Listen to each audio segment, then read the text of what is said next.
Olá, sejam bem-vindos a esse vídeo. Meu nome é Vinícius. Meu é Ellen. Nós vamos dar continuidade à nossa leitura bíblica em ordem cronológica. Vamos nessa?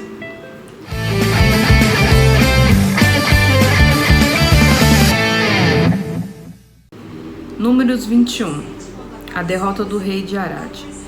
O rei cananeu de Arad, que morava na região sul de Canaã, soube que o povo de Israel vinha pelo caminho de Atarim. Ele atacou o israelita e levou alguns dele como prisioneiros.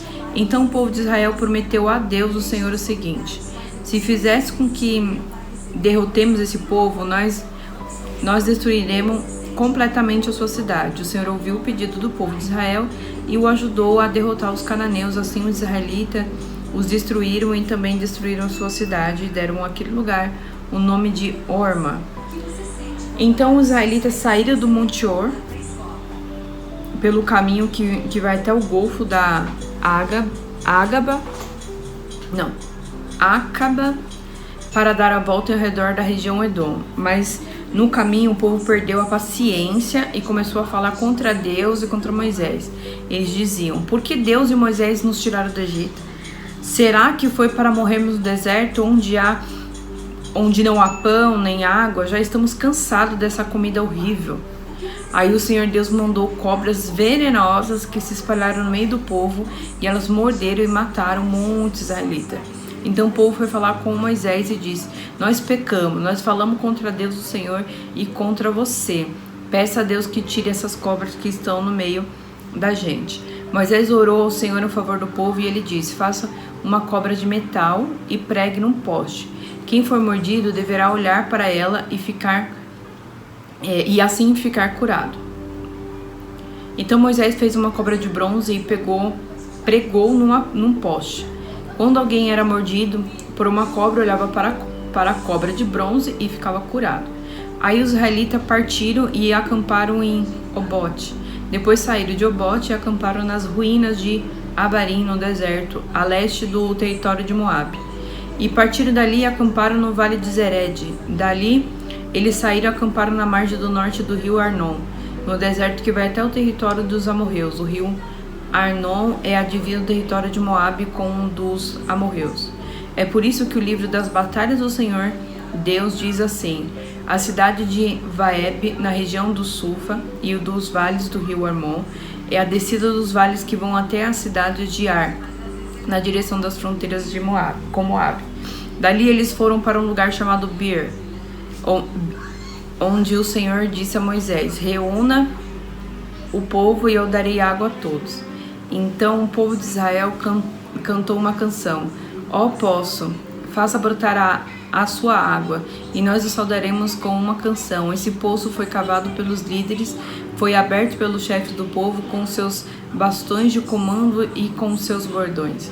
No deserto eles foram para Matana, de Matana foram para Naaliel, de Naaliel foi para Bamote, de Bamote para o vale que fica no território de Moabe, abaixo do pico de Monte Pisga, de onde se avista o deserto. Então o povo de Israel mandou mensageiros para dizerem a Seom, o rei de amorreus, o seguinte: deixe-nos passar pelo seu país, não passaremos pelos campos, nem pelas plantações de uva, não beberemos água dos poços, caminharemos somente pela estrada principal até sairmos do seu país. Porém Seom não deixou que o povo de Israel passasse pelo seu país, pelo contrário, ele reuniu toda a sua gente e saiu para enfrentar o povo de Israel no deserto. Seom foi até Jaza e combateu contra os israelitas, mas na batalha eles mataram a espada muitos amorreus e tomaram a terra deles, desde o rio de Arnon até o rio de Jaboque, na fronteira com o país de Amon, no qual havia muralhas. Assim os israelitas tomaram toda essa cidade dos amorreus e ficaram morando nela, isso é, em Esbom e nos povoados que ficavam ao seu redor. Esbom era uma cidade onde morava Seom, o rei de amorreus. Ele tinha lutado contra o antigo rei moabita que havia tomado toda a sua terra até o rio Arnon. É por isso que os poetas dizem assim: venha a Esbom, a cidade do rei Seom. Ela será construída de novo, a cidade de Seom será bem construída. Pois saiu o fogo de Esbom, saiu uma chama da cidade do rei Seom. O exército foi o fogo que destruiu a cidade de Ar, em Moabe, e devorou os montes do alto Arnon. Ai de vocês, moradores de Moabe, adoradores de Deus Quemons, vocês estão perdidos. Seu Deus deixou que os seus soldados fugissem e que as suas filhas fossem entregues para serem escravas de Seom, o rei dos amorreus. Mas agora acabou o poder de Esbom até Dibom. Tudo está destruído, Nofá está em ruína e o fogo chegou até Medeba. Nossa, isso é muito difícil. Assim os israelitas ficaram morando na terra dos amorreus. Depois Moisés mandou gente para espionar a cidade de Jazer. Em seguida conquistaram os povoados que ficavam ao redor de Jazer e expulsaram todos os amorreus que moravam ali. Então os israelitas voltaram e subiram pelo caminho de Bazã. E Og, o rei de Bazã, saiu para atacá-lo em Edrei. O Senhor Deus disse a Moisés: não tenha medo dele, pois vou entregar nas suas mãos o rei, o seu povo e a sua terra, e você deverá fazer com ele o mesmo que fez com Seom, o rei dos amorreus, que morava em Esbom. Assim os israelitas mataram o Og, os seus filhos e todo o seu povo, não escapou ninguém, e tomaram a terra deles. Bom, nesse capítulo 20 foi bastante informação, né, pra gente digerir. Mais uma pra mim que mais destacou foi da cobra de bronze, né? Que ela é muito representativa até no Novo Testamento em relação a Jesus, numa cruz, etc. Até da água lá que Moisés ele bateu também tem uma representação do Novo Testamento. E aí essa parte final é legal porque Deus, ele faz fechar o coração dos reis para que tenha essa batalha, para eles poderem conquistar essa cidade, e conquistando. E aí fala, né, que para Moisés: pode ir, meu filho, vai sem medo que eu vou conquistar essa terra para você. E eles conquistaram, mais uma. E a Bíblia fala até que eles ficaram morando um tempo, né, antes de ir para esse outro rei que morreu. E aí, daí a história vai indo, né? E aí, em Números 22, continuando, diz assim: os israelitas partiram e acamparam nas planícies de Moabe, a leste do rio Jordão, na altura de Jericó, que ficava do outro lado do rio. Quando o rei de Moabe, Balaque, filho de Zippor, soube de tudo o que os israelitas haviam feito com os amorreus, ficou apavorado com os israelitas porque eles eram muitos. De fato, o povo de Moabe ficou com muito medo dos israelitas. Os moabitas disseram ao chefe dos midianitas: agora essa multidão vai devorar tudo ao redor de nós, como um boi que come a grama do pasto. Então o rei Balaque mandou chamar Balaão, filho de Beor, que estava em Petor, perto do rio Eufrates, no território de Amave. Os mensageiros foram dizer o seguinte a Balaão: um povo inteiro saiu do Egito, está espalhado por toda a terra e agora vem morar perto de mim. Eu lhe peço que venha logo para amaldiçoar esse povo, pois eles são mais poderosos do que eu. Talvez assim eu possa derrotá-los e expulsá-los daqui. Eu sei que quando você abençoa alguém, esse alguém fica abençoado, e se você amaldiçoar, fica amaldiçoado.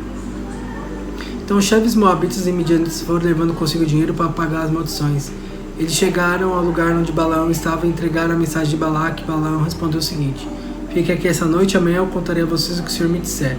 Então os chefes moabitas ficaram com Balaão e Deus veio falar com ele e perguntou: quem são esses homens que estão com você? E Balaão respondeu: Balaque, o rei dos moabitas, mandou dizer que um povo inteiro saiu do Egito e está espalhando por toda a terra. Balaque quer que eu vá agora mesmo e amaldiçoe essa gente, para ver se assim pode derrotá-los e expulsá-los. Deus disse a Balaão: não vá com eles, nem amaldiçoe o povo de Israel, pois é um povo abençoado. De manhã Balaão se levantou e disse aos chefes que Balaque tinha enviado: voltem para a sua terra, pois o Senhor não está deixando que eu vá com vocês. Então eles voltaram e foram falar com Balaque e disseram: Balaão não quis vir com a gente. Aí Balaque mandou-lhe outros chefes, mais numerosos e mais importantes que os primeiros. Eles foram falar com Balaão e disseram: eu, Balaque, filho de Zippor, peço-lhe que venha logo até aqui. Como pagamento, lhe darei muitas riquezas e tudo o que mais que você quiser. Por favor, venha e me faça o favor de amaldiçoar esse povo. Balaão respondeu: mesmo que Balaque me desse todo o ouro e toda a prata do palácio, eu não poderia fazer coisa alguma, grande ou pequena, que fosse contra as ordens do Senhor meu Deus. Mas agora peço que vocês também fiquem aqui essa noite para que eu possa saber se o Senhor tem mais alguma coisa para me dizer. Durante a noite o Senhor Deus apareceu a Balaão e disse: já que esses homens vieram chamá-lo, apronte-se e vá com eles, mas faça apenas o que eu disser. Portanto, no dia seguinte Balaão se aprontou, pôs os arreios na jumenta e foi com o chefe dos moabitas. Aí Deus ficou irado porque Balaão foi. Só um detalhe aqui. Deus ele não muda, né? Mas parece contraditório isso, né? Parece. Mas é porque Deus já tinha dado uma ordem para ele. Deus já tinha falado para não ir. Não é para amaldiçoar esse povo, para não ir. Quando os homens vieram, ele falou, fica aqui que eu vou ver se Deus... Ele insistiu. Vai que mudou de ideia. Aí Deus falou, tá, você quer ir? Então vai. Só que ele ia pagar um preço por isso. Porque quando Deus fala alguma coisa com a gente tem que ouvir e crer de primeira. Se a gente ficar insistindo, Deus fala, você quer fazer? Faça. Você é livre. Deus nunca vai acorrentar ninguém, entendeu? E aí, continuando. Deus ficou irado porque Balaão foi. Balaão ia montando na sua jumenta. E 2 dos seus empregados a acompanhavam. De repente, o anjo do Senhor se pôs na frente dele no caminho para barrar sua passagem. Quando a jumenta viu o anjo parado no caminho com as suas espadas na mão, saiu da estrada e foi para o campo. Aí Balaão bateu na jumenta e trouxe de novo para a estrada. Então o anjo do Senhor ficou numa parte estreita do caminho, entre 2 plantações de uvas, onde havia um muro de pedra de cada lado. Quando a jumenta viu o anjo, ela se encostou no muro, apertando o pé de Balaão. Por isso Balaão bateu de novo na jumenta. Depois o anjo do Senhor foi adiante e ficou no lugar mais estreito ainda, onde não havia jeito de se desviar nem para a esquerda nem para a direita. A jumenta viu o anjo e deitou no chão. Balaão ficou com tanta raiva que surrou a jumenta com a vara. Aí o Senhor fez a jumenta falar e ela disse a Balaão, o que foi que eu fiz contra você? Por que é que você já me bateu 3 vezes? Ele respondeu, foi você que caçou de mim. Se eu tivesse uma espada na mão, mataria você agora mesmo. Então a jumenta disse a Balaão, por acaso não sou a sua jumenta, em que você tem montado toda a sua vida? Será que eu tenho o costume de fazer isso com você? Não, respondeu ele. Aí o Senhor Deus fez com que Balaão visse o anjo, que estava no caminho com a espada na mão. Balaão se ajoelhou e encostou o rosto no chão. O anjo do Senhor disse, por que você bateu 3 vezes na jumenta? Eu que vim como se fosse inimigo para fazer você voltar, pois vocês não deveriam estar fazendo essa viagem. Mas a sua jumenta me viu e se desviou 3 vezes de mim. Se ela não tivesse feito isso, eu teria matado você e ela teria ficado viva. Então Balaão disse ao anjo, eu pequei, não sabia que o Senhor estava no caminho para me fazer parar. Porém, se agora o Senhor acha que não devo continuar a viagem, eu voltarei para casa. O anjo respondeu, vá com esses homens, mas você falará somente aquilo que eu disser. Assim Balaão foi com os chefes enviado por Balaque. Tem que parar de novo, né? Tem que parar de novo, gente, pelo amor de Deus. É muito engraçado essa história, né? Ele tava com tanta raiva que ele não percebeu que ele tava conversando com a jumenta. Não, tipo assim, a Bíblia não relata nem que ele se assustou e tal, nada. Como assim, gente? Mas é porque isso representa a cegueira espiritual. É uma cegueira tão forte que ele não estava vendo o perigo, ele não percebeu a situação que ele estava, porque a ganância já tomou conta dele. Não era nem para ele estar indo. E aí, para finalizar esse capítulo, quando Balaque soube que Balaão estava chegando, foi encontrar-se com ele em Ar, uma cidade que fica na beira do rio Armon, na fronteira de Moabe. Balaque perguntou, por que você não quis vir quando mandei chamá-lo da primeira vez? Será que você estava pensando que eu não poderia lhe pagar bem? Balaão respondeu, mas eu estou aqui com o Senhor, não é? Porém, não posso dizer nada por minha própria conta, só posso dizer o que Deus ordenar e nada mais. Assim Balaão foi com Balaque para a cidade de Uzote, onde Balaque ofereceu em sacrifício touros e ovelhas e deu uma parte de carne a Balaão e aos chefes que estavam com ele. No dia seguinte de manhã, Balaque levou Balaão a Bamote Baal, de onde Balaão poderia ver uma parte do povo de Israel. Então é isso, pessoal. No próximo capítulo a gente vai acompanhar aí essa história. Você não pode perder, tá bem interessante. A gente se vê lá. Tchau, tchau.